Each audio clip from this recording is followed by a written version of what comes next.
gabi, Luzon, Visayas at Mindanao.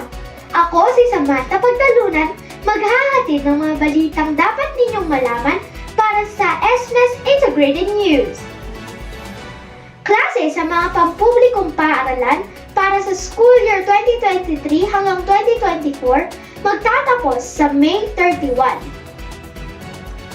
Inanunsyo ng Department of Education na mas maagang matatapos ang klase sa mga pampublikong paaralan sa darating na May 31 sa school year 2023 hanggang 2024.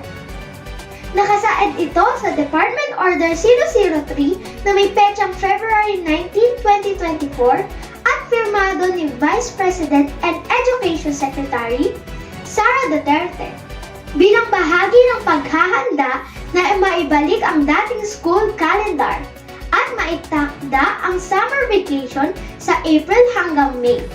Itinakda naman ang pagbubukas ng klase para sa school year 2024-2025 sa July 29, 2025 at magtatapos sa May 16, 2025. Matatanda ang nagbago ang buwan ng pasukan at bakasyon ng mga estudyante nang magkaroon ng pandemya na nagsimula noong March 2020. Nagkaroon ng kahilingan na ibalik na sa dati ang klase dahil na rin sa mga reklamong natatanggap sa panahon ng tag-init sa mga silid-aralan ng mga estudyante. Ibinibigay naman ng DepEd ang desisyon sa pamunuan ng mga pribadong paaralan kung susundin ang mas maagang bakasyon ng klase. Muli, ako si Samantha Pagtalunan na nag-uulat para sa SMES Integrated News. Magandang gabi,